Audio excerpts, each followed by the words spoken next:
तो शुरू करते हैं। सबसे पहले हम थोड़ा सा क्विक रिवीजन कर लेते हैं ताकि आप टॉपिक से रिलेट कर पाओ। तो हमने पिछले लेक्चर में समझा था कि डेवलपमेंट फाइनेंशियल इंस्टीट्यूशन ऐसी इंस्टीट्यूशन होती है जिनका मेन काम होता है इकोनॉमी के अलग अलग सेक्टर्स की डेवलपमेंट करना। ठीक है, ये उन इकोनॉमी के सेक्टर्स की डेवलपमेंट के लिए हर तरीके से जो है यहाँ पर काम करती है, चाहे लोन प्रोवाइड करना हो या फिर यहाँ पर कोई टेक्निकल असिस्टेंट प्रोवाइड करनी हो। हर तरीके से इकोनॉमी के अलग अलग सेक्टर्स की डेवलपमेंट के लिए काम करते हैं। जैसे एग्जाम्पल के हमने सिडबी के बारे में पढ़ा था, उसका मेन काम क्या था, जो स्मॉल स्केल इंडस्ट्रीज है उसकी डेवलपमेंट के लिए फोकस करना है। ठीक है, उसके लिए वो जो स्मॉल स्केल इंडस्ट्रीज है उनको हर तरीके की फाइनेंशियल असिस्टेंस, साथ के साथ कोई अगर टेक्निकल असिस्टेंस भी देनी होती तो वो यहाँ पर प्रोवाइड करता था। ठीक है, जो इंडियन गवर्नमेंट है वो समय समय पर इकोनॉमी के अलग अलग सेक्टर्स की डेवलपमेंट के लिए अलग अलग डेवलपमेंट फाइनेंशियल इंस्टीट्यूशन जो है बनाती रहती है। कुछ हमने यहाँ पर पढ़ लिए थे, कुछ को आज हम इस लेक्चर में जो है डिस्कस करेंगे। क्लियर है? तो पहला जो हमारा डेवलपमेंट बैंक है वो हमारा export import bank of India. Clear है? आज हम सबसे पहले export import bank of India के बारे में पढ़ेंगे। इसको हम शॉर्ट में एक्सिम बैंक भी कहते हैं। अब ये किस लिए बनाया गया था, इसका पर्पस क्या था, तो सिंपली यहाँ पर एक लाइन में बताऊं, इसको बनाने का पर्पस था फॉरेन ट्रेड को, जो हमारा यहाँ पर फॉरेन ट्रेड है उसको यहाँ पर बढ़ावा देना, उसकी ग्रोथ करनी। क्योंकि अगर फॉरेन ट्रेड बढ़ेगा तो उससे हमारी कंट्री की भी ग्रोथ आएगी। देखो, फॉरेन ट्रेड में हमारी मेनली दो चीजें आती हैं। पहली हमारी यहाँ पर आती है एक्सपोर्ट और दूसरी हमारी यहाँ पर आती है इंपोर्ट। ठीक है, एक्सपोर्ट क्या होता है, जब भी हम कोई सामान अपने देश में बनाते हैं और उसको दुनिया के अलग अलग देश में जो है सेल करते हैं, भेजते हैं, उसे हम यहाँ पर क्या कहते हैं, एक्सपोर्ट। किसी भी कंट्री के लिए एक्सपोर्ट बहुत ज़्यादा ज़रूरी होता है। अगर किसी कंट्री को ग्रोथ करना है तो उसको अपने एक्सपोर्ट को बढ़ाना ज़रूरी है, क्योंकि जब भी कंपनी, जो हमारी कंट्री है वो एक्सपोर्ट करती है, उसे फॉरेन रिजर्व्स मिलते हैं, फॉरेन करेंसी उसको जो है एज अ पेमेंट में मिलते हैं, जिससे हमारा फॉरेन रिजर्व जो है वो इंक्रीज होता है और हमारी कंट्री की जो स्ट्रेंथ है वो भी, जो हमारी कंट्री है वो भी स्ट्रांग बनती है और उसकी ग्रोथ भी होती है। तो एक्सपोर्ट को बढ़ावा देना बहुत ज़्यादा यहाँ पर ज़रूरी होता है। जो एक्सपोर्ट इंपोर्ट बैंक है ये एक्सपोर्ट को बढ़ावा देने में काफ़ी इंपॉर्टेंट रोल प्ले करता है। जैसे कि जो हमारे एक्सपोर्टर है, ठीक है, जब भी उन्हें जो प्रोडक्ट वो बनाते हैं, जिनको वो एक्सपोर्ट करना चाहते हैं, उन्हें बनाने के लिए उन्हें फंड्स की रिक्वायरमेंट होती है। तो एक्सपोर्ट इंपोर्ट बैंक इन एक्सपोर्टर के साथ में खड़ा होता है। जब एक्सपोर्टर्स को यहाँ पर फंड्स की रिक्वायरमेंट होती है तो ये जो है उसको क्रेडिट प्रोवाइड करता है। ठीक है, अब क्रेडिट जो लोन्स वगैरह प्रोवाइड करने के साथ साथ इसके अलावा भी जैसे हमारे एक्सपोर्ट रिलेटेड पॉलिसीज बनाना, कि अगर हम इस तरीके से एक्सपोर्ट करेंगे तो ज़्यादा यहाँ पर ग्रोथ होगी। ठीक है, जो हमारे एक्सपोर्टर्स हैं उनको हेल्प करना उनकी इकोनॉमिक पॉलिसीज वगैरह बनाने में, उनकी कंपनी की पॉलिसीज वगैरह बनाने में, ताकि वो अच्छे तरीके से पॉलिसीज बनाए और ज़्यादा से ज़्यादा एक्सपोर्ट करें और हमारी कंट्री की जो है ग्रोथ हो। क्लियर है? तो फाइनेंशियल असिस्टेंस देने के साथ साथ अदर असिस्टेंस, टेक्निकल नॉलेज, ठीक है, इकोनॉमिक पॉलिसीज बनाने में, ये सारे प्रोवाइड करता है हमारा export import bank of India. Clear है? उसके बाद सेकंड पार्ट आता है हमारा यहाँ पर इंपोर्ट। इंपोर्ट क्या होता है, बेसिकली जब हम कोई सामान बाहर से, कोई मशीनरी वगैरह बाहर से अपने देश में मंगवाते हैं। ठीक है, तो वैसे तो किसी भी कंट्री की कोशिश रहती है कि इंपोर्ट कम से कम हो। ठीक है, पर कुछ इंपोर्ट ऐसे भी होते हैं जो कि कंपलसरी होते हैं, जिनको इंपोर्ट करना जरूरी होता है कंट्री की ग्रोथ के लिए। ठीक है, तो इस केस में जो हमारा एक्सपोर्ट इंपोर्ट बैंक है वो इंपोर्ट को बढ़ावा देने के लिए भी यहाँ पर जो है फाइनेंशियल असिस्टेंस वगैरह प्रोवाइड करता है। जैसे कि मान लो कोई नई टेक्नोलॉजी है, ठीक है, जिसका अगर आज हमारी कंट्री में जो हमारे लोग हैं वो यूज करें तो हमें ज्यादा बेनिफिट होगा, पर इंपोर्टर्स के पास जो है वो इतना फंड है ही नहीं कि वो उस नई टेक्नोलॉजी को इंडिया में इंपोर्ट कर पाए और यहाँ पर अपने ऑपरेशन, बिजनेस ऑपरेशन कर पाए, ठीक है, प्रोडक्शन कर पाए। तो यहाँ पर ये फाइनेंशियल असिस्टेंस प्रोवाइड करते हैं किसको, इंपोर्टर को, ताकि इंपोर्टर जो है उस पैसे से उस मशीनरी जो कि जरूरी है यहाँ पर प्रोडक्शन के लिए, उसको यहाँ पर मंगवा पाए, जिससे हमारा यहाँ पर फॉरेन ट्रेड में ग्रोथ। क्लियर है आपको? तो मेन पर्पस क्या था यहाँ पर, फॉरेन ट्रेड को इंक्रीज करना। तो यहाँ पर देखो, इसको इस्टेब्लिश किया गया था हमारा यहाँ पर 1981 में। इसको इस्टेब्लिश करने के लिए यहाँ पर एक्ट पास किया गया था, export import bank of India act 1981। ठीक है, तो इसके ऊपर एमसीक्यू बन सकता है कि एक्ट कब पास किया गया था, तो यहाँ पर 1981 में export import bank of India act पास किया गया था एक्सिम बैंक को बनाने के लिए। इसने एक यहाँ पर मार्च 1982 से अपने जो बिजनेस ऑपरेशन है वो यहाँ पर करने स्टार्ट किए थे। ठीक है, तो इस्टेब्लिश हुआ था 1981 में और 1982 में जाके फाइनली इसने अपने ऑपरेशंस को करना स्टार्ट कर दिया, यानी कि इंपोर्ट के लिए जो जो काम करना है एक एक्सपोर्ट इंपोर्ट के लिए वो यहाँ पर करने चालू कर दिया। नेक्स्ट देखो यार, the bank is wholly owned by government of India. ये इंपॉर्टेंट पॉइंट है कि इसके ऊपर जो ऑनरशिप है वो सारी की सारी हमारी गवर्नमेंट ऑफ इंडिया की ही। क्लियर है आपको?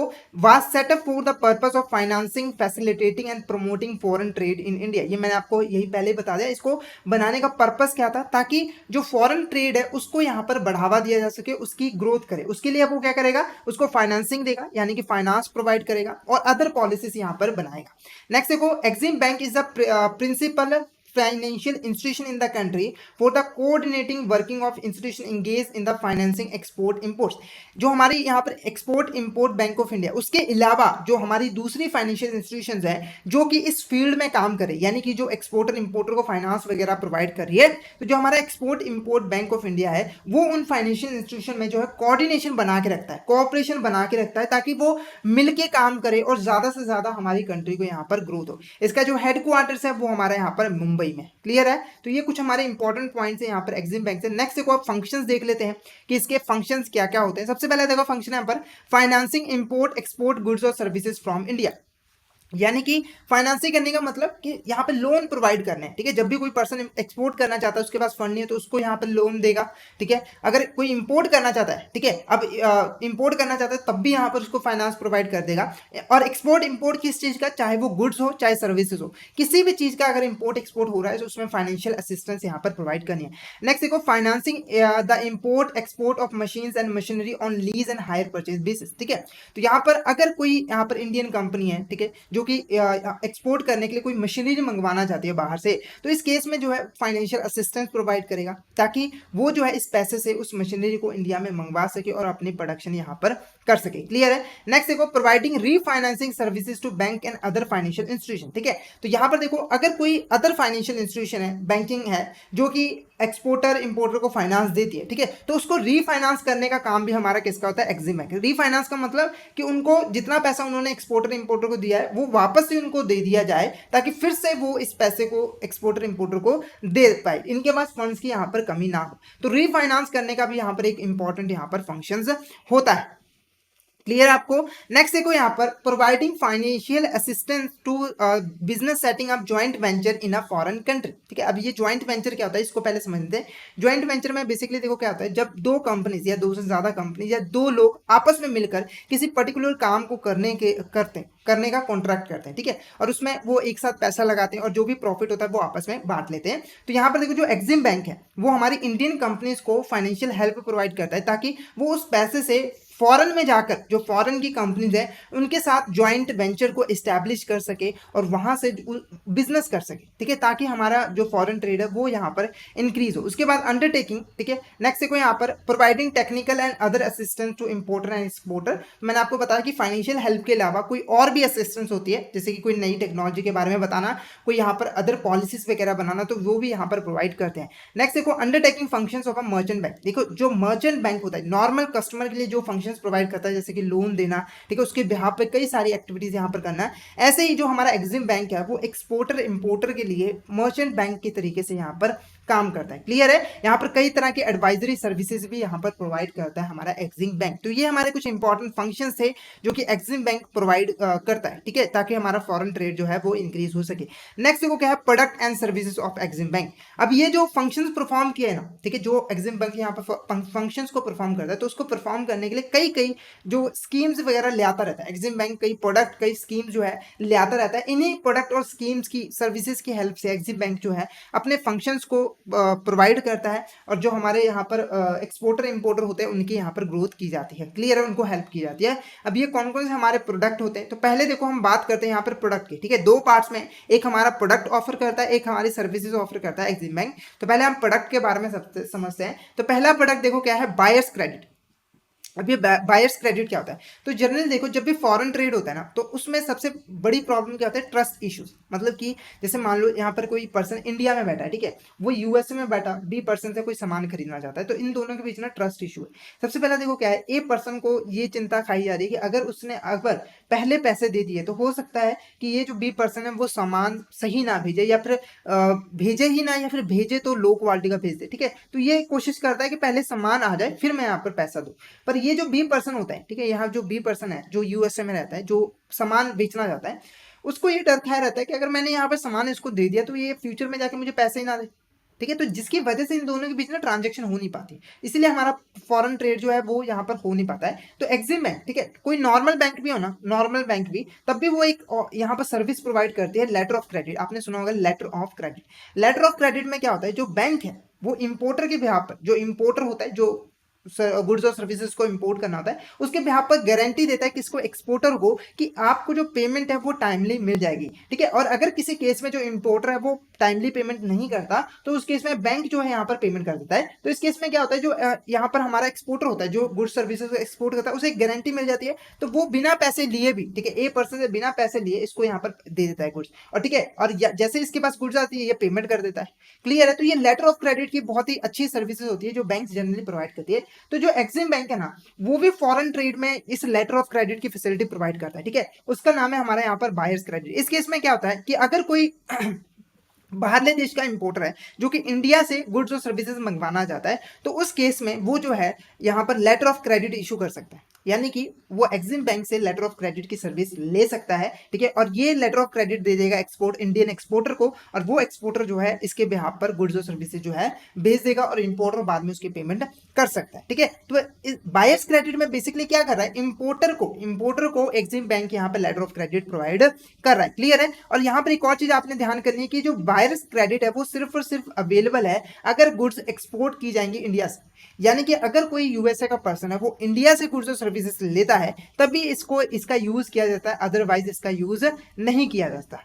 क्लियर है आपको। नेक्स्ट देखो हमारा यहाँ पर कॉर्पोरेट बैंकिंग। अब ये कॉर्पोरेट बैंकिंग क्या होता है, तो इस प्रोडक्ट के अंदर, इस स्कीम के अंदर एक्सिम बैंक जो है, जो हमारे एक्सपोर्ट ओरिएंटेड यूनिट्स होते हैं जो कि एक्सपोर्ट करने का काम यहाँ पर करते हैं, वही गुड्स और सर्विसेज बनाते हैं जो कि एक्सपोर्ट की जाती है इंडिया से, तो उसको हर तरीके से जो है फाइनेंशियल असिस्टेंस प्रोवाइड करते हैं, लोन्स वगैरह देते हैं, ताकि जो हमारे एक्सपोर्टर है उन फंड्स का यूज करके, ठीक है, नए नए यहाँ पर प्रोडक्ट बनाए, ज्यादा यहाँ पर प्रोडक्शन करे, अपने बिजनेस को एक्सपैंड करे, ताकि उनकी भी ग्रोथ हो और ज्यादा से ज्यादा इंडिया के एक्सपोर्ट जो है वो बढ़े और इंडिया के भी यहाँ पर ग्रोथ हो। ठीक है, तो यहाँ पे जितनी भी लोन रिक्वायरमेंट्स होती है वो प्रोवाइड की जाती है हमारे एक्सपोर्टर्स को, जिसकी हेल्प से वो नए नए प्रोजेक्ट कर पाते हैं, अपने बिजनेस को एक्सपैंड कर पाते हैं, मॉडर्नाइज कर पाते हैं, नए नए इक्विपमेंट्स बाय करते हैं जिनसे उनकी प्रोडक्टिविटी इंक्रीज होती है और वो ज्यादा से ज्यादा यहाँ पर एक्सपोर्ट करते हैं। नेक्स्ट देखोगे लाइंस ऑफ क्रेडिट।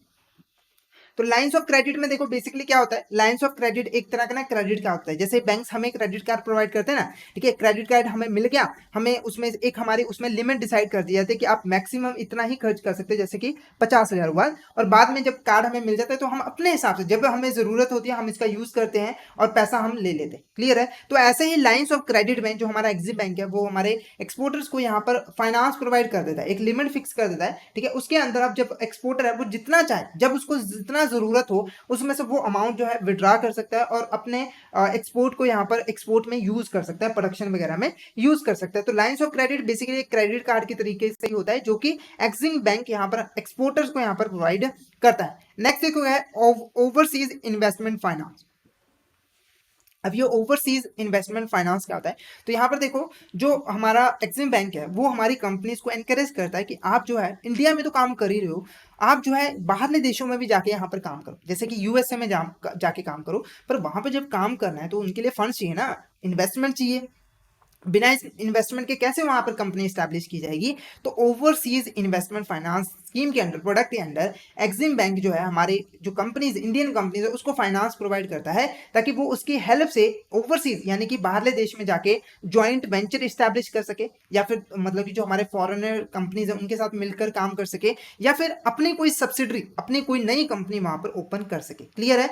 नेक्स्ट देखो क्या है, एक्सिम बैंक सर्विसेज, प्रोडक्ट के साथ साथ यहाँ पर कुछ सर्विसेज भी यहाँ पर प्रोवाइड करता है। तो एक्सिम बैंक सर्विसेज में पहली देखो हमारी क्या होती है, मार्केट एडवाइजरी सर्विस। ठीक है, तो मार्केट एडवाइजरी सर्विसेज में बेसिकली जो एक्सिम बैंक है वो यहाँ पर जो हमारे एक्सपोर्टर्स हैं उनको हर तरह की जो है स्ट्रेटजीज बताता है जिससे उनकी प्रोडक्ट की मार्केटिंग अच्छे से हो सके।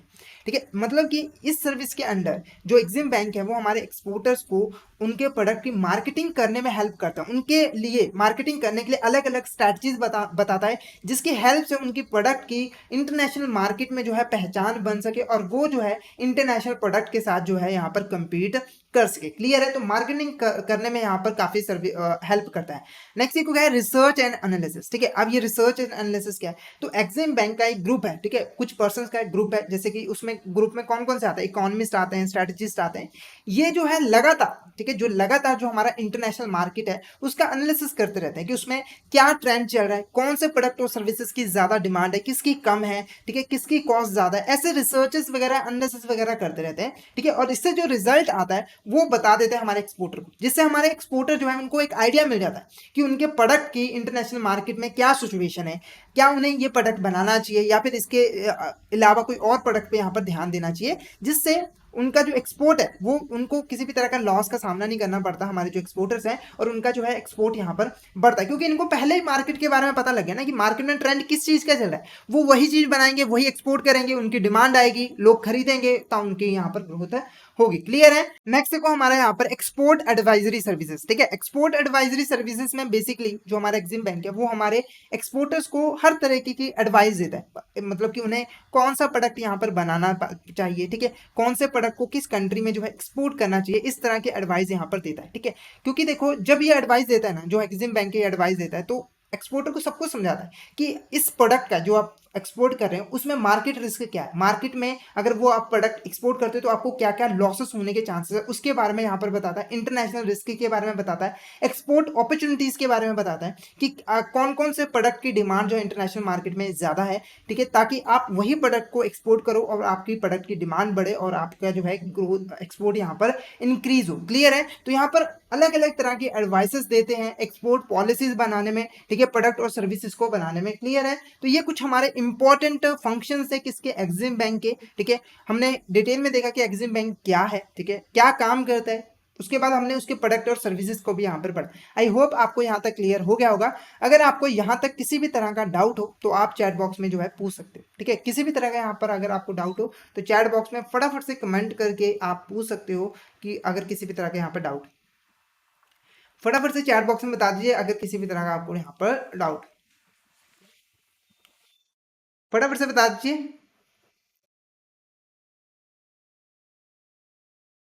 नेक्स्ट देखो हमारा यहाँ पर national bank for agriculture and rural development, जिसको हम शॉर्ट में नबार्ड भी कहते हैं। अब इसको बनाने का पर्पस क्या था, तो नाम से आपको यहाँ पर क्लियर हो रहा होगा, national bank for agriculture and rural development, यानी कि नबार्ड को बनाने का मेन पर्पस क्या था, जो हमारा एग्रीकल्चर और रूरल साइड है, जो हमारा रूरल एरियाज है उनकी डेवलपमेंट करना। ठीक है, जैसे कि आप लोगों को पता है कि जो हमारा एग्रीकल्चर है हमारी कंट्रीज का शुरू से, ठीक है, जब हमारा देश आजाद हुआ था एक इंपॉर्टेंट सेक्टर था। इस सेक्टर से हमारे देश कि कई लोगों को जो है एम्प्लॉयमेंट मिलती थी, यहाँ पर इनकम कमा पाते थे, तो ये इंपॉर्टेंट सोर्स ऑफ इनकम भी होता था, एम्प्लॉयमेंट भी होता था, तो काफी इंपॉर्टेंट सेक्टर है। आज के समय में भी एग्रीकल्चर का काफी यहाँ पर इंपॉर्टेंस है, क्योंकि हम कई एग्रीकल्चर प्रोडक्ट जो है वो एक्सपोर्ट भी यहाँ पर करते हैं। साथ के साथ जो हमारे देश का ज़्यादा पॉपुलेशन है वो कहाँ पर रहती है, रूरल एरियाज में रहती है। अगर हमें एक्चुअली में अपनी कंट्रीज की डेवलपमेंट करनी है तो हमें जो हमारी कंट्री है एग्रीकल्चर सेक्टर है और जो रूरल सेक्टर, ठीक है, रूरल एरिया है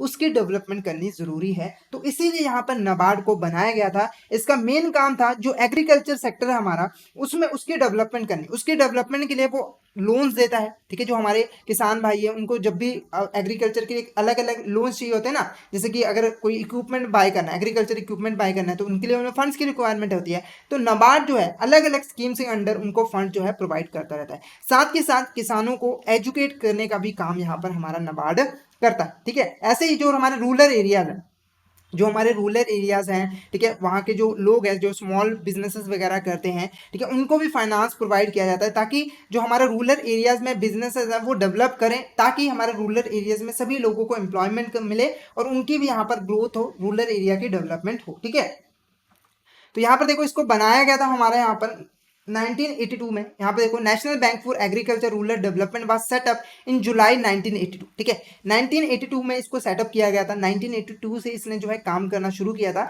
इसको बनाने के लिए national bank for agriculture rural development act 1981 जो है पास किया गया था। क्लियर है? तो आपको यहाँ पर ध्यान रखना है कि सेटअप किया गया था, यानी कि इसने काम करना स्टार्ट किया था 1982 से, पर इसको बनाने के लिए जो एक्ट पास किया गया था वो 1981 में ही पास कर दिया गया था। नेक्स्ट देखो, it is an apex institution in rural credit structure for providing credit for promotion of agriculture, small scale industries, cottage and village industries and handicraft. ठीक है, तो यहाँ पर सबसे पहले मैं एपेक्स इंस्टीट्यूशन का मीनिंग आपको क्लियर कर दूं। वैसे हमने पिछले लेक्चर में बात की थी। एपेक्स इंस्टीट्यूशन का मतलब होता है टॉप इंस्टीट्यूशन। ठीक है, तो यहाँ पे देखो रूरल क्रेडिट स्ट्रक्चर क्या सबसे टॉप इंस्टीट्यूशन है जिसका मेन काम क्या है, क्रेडिट प्रोवाइड करना, ताकि उस क्रेडिट से हमारा जो एग्रीकल्चर है, स्मॉल स्केल इंडस्ट्रीज है, कॉटेज है, विलेज इंडस्ट्री है, उसको यहाँ पर जो है इंक्रीज किया जा सके, उनकी ग्रोथ की जा सके। क्लियर है। नेक्स्ट देखो यहाँ पर NABARD headquarters lies in Mumbai. जो नबार्ड का हेडक्वार्टर है वो हमारा कहाँ पे, यहाँ पर मुंबई में है। क्लियर है, तो आपको हेडक्वार्टर्स भी यहाँ पर याद रखने, कई बार हेडक्वार्टर भी पूछ लेते हैं। नेक्स्ट देखो क्या है, फंक्शंस ऑफ नबार्ड। अब ये जो नबार्ड है वो फंक्शंस क्या क्या करता है, तो पहला तो देखो यहाँ पर जो हमारा यहाँ पर नबार्ड है उसका पहला काम क्या है कि ये जो है यहाँ पर क्रेडिट प्रोवाइड करता है। किस लिए प्रोवाइड करता है, ताकि जो रूरल एरियाज की जितनी भी बिजनेसेस हैं, एक्टिविटीज हैं, उनकी यहाँ पर डेवलपमेंट की जाए। उसके बाद देखो, it also runs program for agriculture and rural development in the whole country. ठीक है, ये अलग अलग स्कीम्स प्रोग्राम जो है लाता रहता है, जिनका मेन पर्पज क्या होता है, हमारा एग्रीकल्चर और रूरल डेवलपमेंट की ग्रोथ करना। क्लियर है। अब ये इन प्रोग्राम्स में देखो फाइनेंशियल असिस्टेंस भी होती है, यानी यहाँ लोन वगैरह भी इन प्रोग्राम्स के अंडर दिए जाते हैं, और साथ के साथ जो अदर एजुकेशनल होता है, पॉलिसीज बनाना, ये भी सर्विसेज प्रोवाइड करता है हमारा यहाँ पे नबार्ड। ठीक है, तो प्रोग्राम्स में हमारे फाइनेंशियल और दूसरी टेक्निकल असिस्टेंस वगैरह भी यहाँ पर आ जाते हैं। क्लियर है। नेक्स्ट देखो क्या है, it refinances those institution that provides investment and production credit for promoting the several development program for rural development. ठीक है, तो नाबार्ड के अलावा जो अदर फाइनेंशियल इंस्टीट्यूशन है जो कि रूरल एरियाज के और एग्रीकल्चर की डेवलपमेंट के लिए फाइनेंस प्रोवाइड करती है, उसको रीफाइनेंस करने का काम भी किसका होता है, यहाँ पर हमारा नाबार्ड। उनको वापस से पैसे भी नाबार्ड यहाँ पर दे देता है। क्लियर है। नेक्स्ट देखो क्या है, planning, implementing and managing any funding program for farming and agriculture activities. ठीक है, तो यहाँ पर देखो सबसे पहले प्लानिंग करनी है। ठीक है, यानी कि प्रोग्राम बनाना है कि हमें इस एग्रीकल्चर सेक्टर को इतने पैसे देने, ठीक है, इस प्रोग्राम के अंडर इतने पैसे देने। उसके बाद उस प्रोग्राम को इंप्लीमेंट करना। ठीक है, इंप्लीमेंट करना कि फाइनली वो पैसा आप जो है लोगों तक, फार्मर्स तक यहाँ पर पहुंचाना। उसके बाद मैनेज भी करना, मतलब कि बनाने से लेकर, प्लानिंग करने से लेकर, इंप्लीमेंट करने तक, मैनेज करने तक सारा काम हमारा कौन करता है, नाबार्ड। ताकि नाबार्ड की ये कोशिश रहती है कि जो हमने ये प्रोग्राम बनाया उसका बेनिफिट सही तरीके से फार्मिंग और एग्रीकल्चर एक्टिविटीज को मिल सके, उनकी यहाँ पर ग्रोथ हो। ठीक है, इसीलिए उसको लास्ट में मैनेज करना भी जरूरी होता है। ये भी देखना जरूरी होता है कि क्या फंड्स उन्हीं के पास जा रहे हैं जिनको यहाँ पर प्रोवाइड किया गया था। नेक्स्ट देखो, it also inspect and supervises the cooperative banks and regional rural bank. ठीक है, तो यहाँ पर देखो जो मैंने अदर फाइनेंशियल इंस्टीट्यूशन की अभी बात की थी ना, तो रूरल एरियाज में हमारी कोऑपरेटिव सोसाइटीज बैंक होती हैं या रीजनल रूरल बैंक्स होती हैं, जो कि इन नाबार्ड की तरीके से ही काम करती है। वो भी एग्रीकल्चर के लिए फाइनेंस प्रोवाइड करती है, रूरल जो हमारे स्मॉल इंडस्ट्रीज होती है उनको भी फाइनेंस प्रोवाइड करती है। तो जो नाबार्ड है वो इनको रीफाइनेंस तो करता है, साथ के साथ इनको सुपरवाइज करना भी जरूरी होता है। ठीक है, तो नाबार्ड इनको सुपरवाइज भी करता है ताकि ये देख सके कि क्या ये अपनी एक्टिविटीज अच्छे से कर रही है कि नहीं। यानी कि नाबार्ड इनको पैसा दे रहा है एग्रीकल्चर की डेवलपमेंट के लिए, पर इसको ये यूज कर रही हैं बड़े बड़े बिजनेसेस को लोन देने के लिए, ऐसा तो नहीं है। तो इनको सुपरवाइज भी कौन करता है, हमारा नाबार्ड ही करता है। क्लियर है। उसके बाद देखो, NABARD gives assistance for the training and development of the staff of various other credit institution. ठीक है, उसके बाद अब ये जो हमारे बैंक्स हैं, ठीक है, जो फाइनेंशियल इंस्टीट्यूशन है, इनमें जो स्टाफ काम करता है उनको ट्रेनिंग देने का काम भी कौन करता है, नाबार्ड, ताकि वो अच्छे तरीके से जो नाबार्ड की पॉलिसीज हैं उनको फॉलो करें और वो जो है ज्यादा से ज्यादा एग्रीकल्चर को अच्छे तरीके से क्रेडिट वगैरह प्रोवाइड कर सके, लोन वगैरह प्रोवाइड कर सके। क्लियर है आपको? क्लियर है। तो ये हमारा था नाबार्ड। ठीक है, आप यहां तक नाबार्ड का मीनिंग आपको क्लियर हो गया होगा। नेक्स्ट डेवलपमेंट फाइनेंशियल इंस्टीट्यूशन है हमारी यहाँ पर नेशनल हाउसिंग बैंक। अब ये नेशनल हाउसिंग बैंक क्या है, ठीक है, इसको बनाने का पर्पस क्या है, तो देखो हमारे देश में कई सारी फाइनेंशियल इंस्टीट्यूशन थी जो कि हाउसिंग फाइनेंस देती थी, यानी कि होम लोन वगैरह प्रोवाइड करती थी। जब भी लोगों को पैसे की जरूरत पड़ती थी घर बनाने के लिए, तो ये जो फाइनेंशियल इंस्टीट्यूशन थी उनको लोन प्रोवाइड करती थी, जिसकी हेल्प से लोग अपना घर बना पाते थे। ठीक है, और उनका जो स्टैंडर्ड ऑफ लिविंग है वो इंक्रीज होता है। ठीक है, तो हर देश के लिए ये जरूरी होता है कि वो अपने सिटीजन्स को घर प्रोवाइड करे, यानी कि उनको अपना घर बनाने में हर तरह की फाइनेंशियल असिस्टेंस जो है प्रोवाइड करे। तो इसके लिए जरूरी है जो हमारी फाइनेंशियल असिस्टेंस प्रोवाइड करती है, फाइनेंशियल लोन वगैरह प्रोवाइड करती है फाइनेंशियल इंस्टीट्यूशन, उनकी ग्रोथ करनी जरूरी होती है, उनको प्रमोट करना यहाँ पर जरूरी होता है, ठीक है। और सिर्फ प्रमोट करना नहीं, उनके बीच में कोऑर्डिनेशन बिठाना भी जरूरी होता है ताकि वो एक साथ मिलकर काम करें। देखो अकेले अकेले काम करेगा तो एक लिमिटेड ग्रोथ होगी, पर जब सभी मिलकर आपस में काम करेंगे तो हमारी कंट्री की यहाँ पर ग्रोथ होगी, ठीक है। तो यहाँ पर देखो कोऑर्डिनेशन भी ले आना जरूरी है, उनकी प्रमोशन करनी भी जरूरी है, तो उसी के लिए यहाँ पर बॉडी बनाएगी जिसको हम नेशनल हाउसिंग बैंक कहते हैं। नेशनल हाउसिंग बैंक को बनाने का मेन पर्पस क्या था,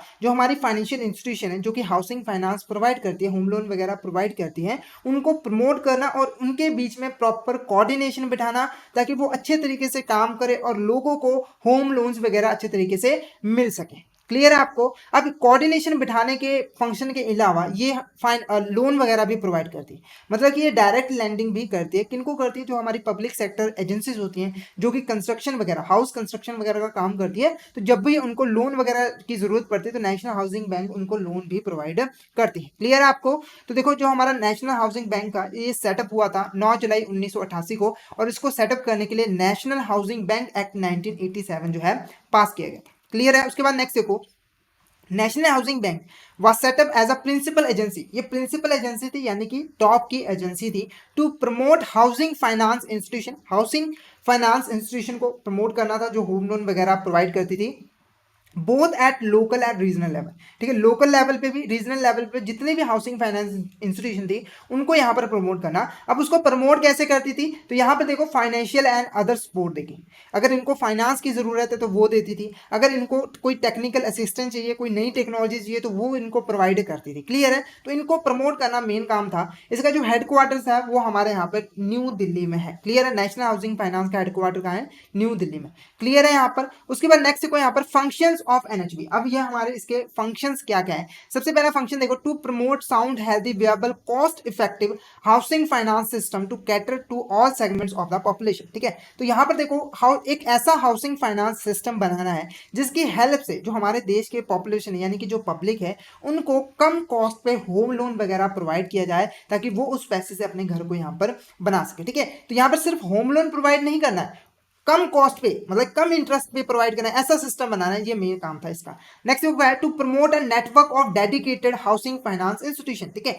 अब ये देखो अगर ये जो ऑब्जेक्टिव है, जो फंक्शन है, इसको अकम्प्लिश करना है तो इसके लिए एक ऐसा नेटवर्क होना चाहिए। फाइनेंशियल सिस्टम किससे मिलकर बनता है, अलग अलग फाइनेंशियल इंस्टीट्यूशन से मिलकर बनता है, तो एक ऐसा डेडिकेटेड हाउसिंग फाइनेंस इंस्टीट्यूशन बनाना चाहिए, बनाता है ये, ठीक है, जिसकी हेल्प से यहाँ पर हाउसिंग लैंड लोन वगैरह यहाँ पर प्रोवाइड किया जाता है। क्लियर है। उसके बाद नेक्स्ट देखो, to regulate the activities of housing finance companies, ठीक है। अभी प्रमोट करने के साथ साथ, ठीक है, प्रमोट करने के साथ साथ इनको रेगुलेट करने का काम भी हमारा नेशनल हाउसिंग बैंक ही करता है, क्योंकि देखो जो हमारी कोई भी फाइनेंशियल इंस्टीट्यूशन वो प्रॉपर तरीके से तभी काम करेगी अगर उसको फाइनेंशियल असिस्टेंस देने के साथ साथ उसके ऊपर रेगुलेशन भी करनी जरूरी है, मतलब उनको रेगुलेट भी किया जाना जरूरी है, क्योंकि अगर हमने पैसा दे भी दिया तो वो अपनी मर्जी से उसको यूज करेंगे, ठीक है, तो उससे कोई ग्रोथ नहीं होगा। तो रेगुलेशन भी करनी जरूरी है कि जिस ऑब्जेक्टिव के लिए यहाँ पर पैसा दिया गया क्या उसी के लिए ये यूज किया जा रहा है या फिर नहीं। क्लियर है आपको।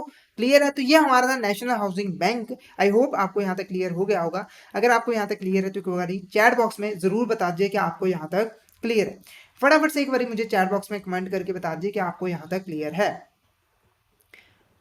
नेक्स्ट देखो हमारे यहाँ पर national bank for financing infrastructure and development, ठीक है। तो ये जो हमारा डेवलपमेंट फाइनेंशियल इंस्टीट्यूशन है वो सबसे लेटेस्ट डेवलपमेंट फाइनेंशियल इंस्टीट्यूशन है जिसको यहाँ पर 2021 में जो है बनाया गया था। इसको बनाने का मेन पर्पस क्या था, जो हमारा इंफ्रास्ट्रक्चर है उसको डेवलप करना, ठीक है। तो इसका मेन काम क्या था, जो हमारे इंफ्रास्ट्रक्चर प्रोजेक्ट है जैसे कि रोड हाईवेज हो गए, ठीक है, इनको बनाने के जो प्रोजेक्ट है उनको फाइनेंस प्रोवाइड करना, उनको लोन्स वगैरह देना ताकि इंफ्रास्ट्रक्चर प्रोजेक्ट के लिए फंड्स की कमी ना हो और हमारा देश का जो इंफ्रास्ट्रक्चर है वो अच्छे तरीके से यहाँ पर डेवलप हो सके। क्लियर है। तो यहाँ पर देखो इसको बनाने के लिए the national bank for financing infrastructure and development act 2021 में जो है पास किया गया था और इसने 1 अप्रैल 2021 से काम करना जो है यहाँ पर स्टार्ट कर दिया था, ठीक है। अब इसको डेवलप करने का, इसको बनाने का मेन पर्पस क्या था, यहाँ पर देखो ये एक प्रिंसिपल डेवलपमेंट फाइनेंशियल इंस्टीट्यूशन थी, ठीक है, जिसका मेन काम क्या था, इंफ्रास्ट्रक्चर को फाइनेंस करना, इंफ्रास्ट्रक्चर को यहाँ पर डेवलप करना। क्लियर है। नेक्स्ट देखो NABFID is set up as a corporate body with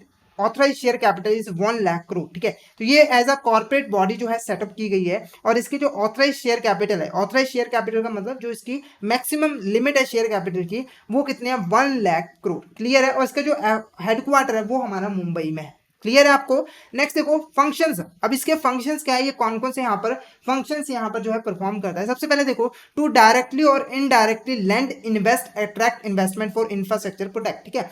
जो हमारा NBFID है, ठीक है, ये डायरेक्टली यानी कि डायरेक्टली लोन देता है या फिर इनडायरेक्टली लोन्स वगैरह प्रोवाइड करता है, इन्वेस्टमेंट करता है हमारे इंफ्रास्ट्रक्चर प्रोजेक्ट में, ताकि इनको फंड्स की कमी ना हो, ठीक है, और वो जो है इंफ्रास्ट्रक्चर हमारे देश का यहाँ पर डेवलप हो। साथ के साथ यहाँ पर देखो हमारा जो मार्केट है, ठीक है, मार्केट है बॉन्ड्स, लोन्स और डेरिवेटिव की, उसको भी यहाँ पर डेवलप करता है, ताकि वहां से भी इंफ्रास्ट्रक्चर प्रोजेक्ट के लिए जो है फाइनेंस हमें यहाँ पर मिल सके, यानी कि हमारी जो मार्केट है उसे भी यहाँ पर स्ट्रॉन्ग करने का काम भी इसी का होता है। नेक्स्ट देखो, attracting investment from private sector investor, तो ये खुद तो इन्वेस्टमेंट कर ही रहा है, साथ की जो हमारा प्राइवेट सेक्टर है उनको भी अट्रैक्ट कर रहा है कि आप भी यहाँ पर जो है इंफ्रास्ट्रक्चर प्रोजेक्ट में जो है इन्वेस्ट करो, ताकि हमारे देश का डेवलपमेंट हो और आपका भी यहाँ पर बेनिफिट हो। नेक्स्ट देखो क्या है, organising and facilitating foreign participation in infrastructure project, ठीक है। तो यहाँ पर देखो देश में तो काम कर ही रहा है, देश में खुद लैंडिंग कर रहा है, प्राइवेट सेक्टर से लैंडिंग करवा रहा है, ठीक है, अट्रैक्ट कर रहा है, साथ के साथ फॉरेन असिस्टेंस भी यहाँ पर ले आ रहा है, मतलब कि फॉरेन से भी इन्वेस्टमेंट को अट्रैक्ट किया जा रहा है, ताकि हमारे देश का इंफ्रास्ट्रक्चर यहाँ पर जो है डेवलप हो सके।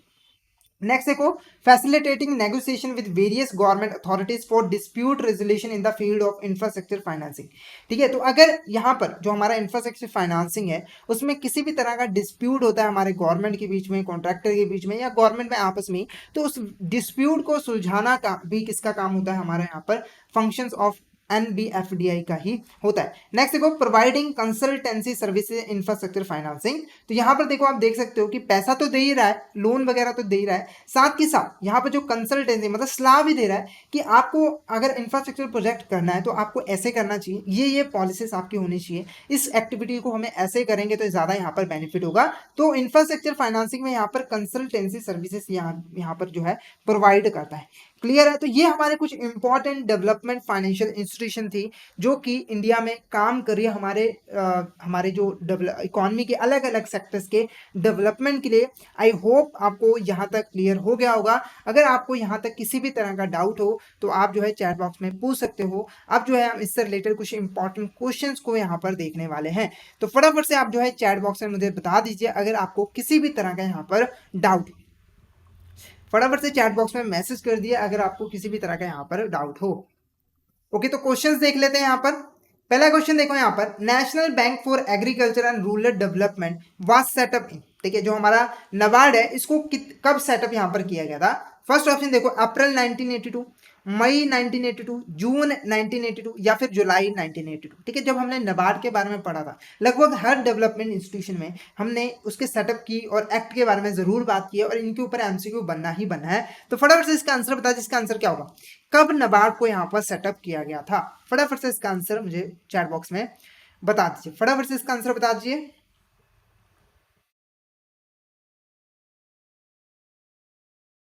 तो आंसर देखो हमारा क्या है, जुलाई 1982, ठीक है, जुलाई 1982 को यहाँ पर जो है सेटअप किया गया था हमारा national bank for agriculture and rural development. Next देखो, नेक्स्ट क्वेश्चन हमारा, dash setup for the purpose of financing facilitating and promoting foreign trade in India, India में फॉरेन ट्रेड को बढ़ावा देने के लिए, प्रमोट करने के लिए किस बॉडी को यहाँ पर सेटअप किया गया था। क्या वो हमारा export import bank of India है, क्या हमारा वो बैंक फॉर एक्सपोर्ट इंपोर्ट है, या फिर एक्सपोर्ट इंपोर्ट डेवलपमेंट बैंक है, या फिर नन ऑफ द अबव।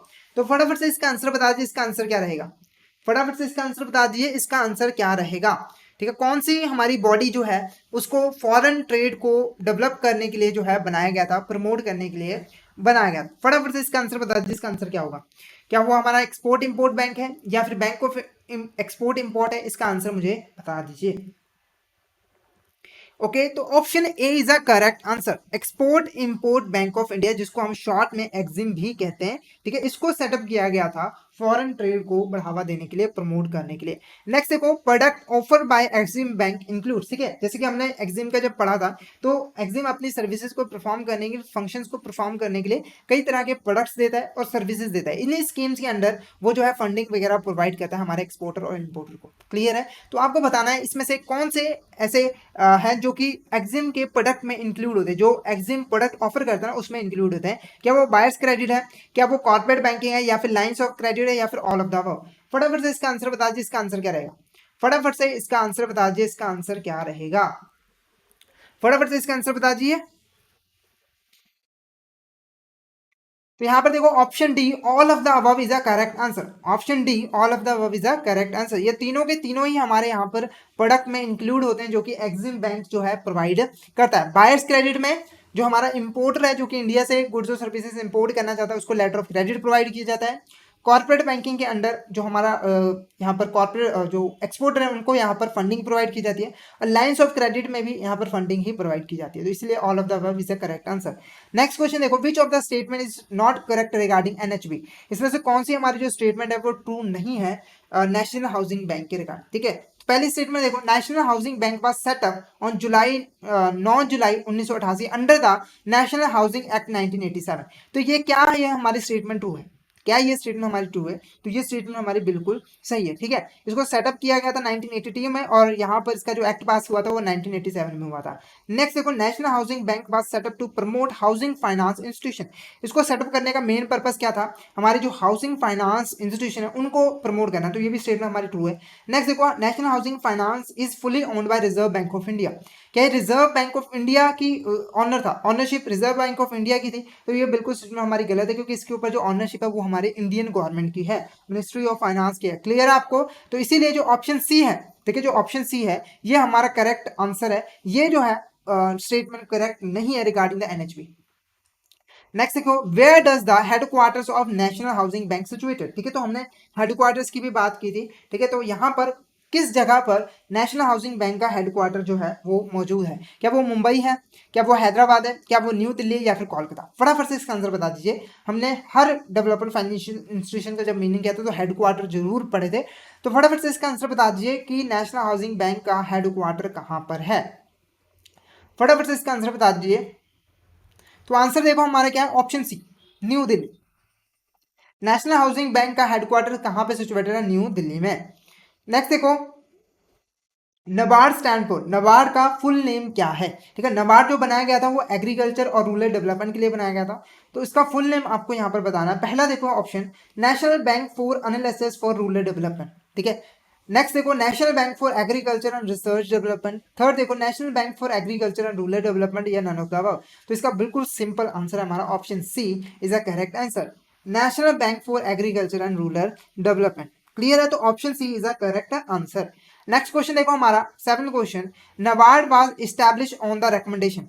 जो हमारा नबार्ड है उसको किस कमेटी की रिकमेंडेशन पर जो है बनाया गया था? क्या वो शिवरमन कमेटी है, या फिर मल्होत्रा कमेटी है, या फिर कुमार कमेटी है, या फिर नन ऑफ द अबव? फटाफट से इसका आंसर बता दीजिए, इसका आंसर क्या रहेगा? फटाफट से इसका आंसर बता दीजिए, इसका आंसर क्या रहेगा? नबार्ड को किस कमेटी की रिकमेंडेशन पे जो है बनाया गया था? फटाफट से बता दीजिए यहाँ पर। तो यहाँ पर जो हमारा ऑप्शन, ठीक है, जो हमारा ऑप्शन ए है ये हमारा क्या है यहाँ पर correct answer, Sivaraman committee की यहाँ पर रिकमेंडेशन पे नबार्ड को जो है वो बनाया गया था। क्लियर है आपको? क्लियर है? तो यहाँ तक हमने जो है डेवलपमेंट फाइनेंशियल इंस्टीट्यूशन के बारे में पढ़ लिया है। अगर आपको यहाँ तक किसी भी तरह का डाउट हो तो आप जो है चैट बॉक्स में पूछ सकते हो। फटाफट से मुझे चैट बॉक्स में बता दीजिए अगर आपको किसी भी तरह का यहाँ पर जो है वो डाउट हो यहाँ तक। तो यहाँ तक हमने डिटेल में डेवलपमेंट फाइनेंशियल इंस्टीट्यूशन के बारे में पढ़ा है, साथ ही साथ कौन कौन से हमारे डेवलपमेंट फाइनेंशियल इंस्टीट्यूशन है जो आज के समय में यहाँ पर काम करें उनके बारे में भी हमने यहाँ पर पढ़ लिया। ठीक है।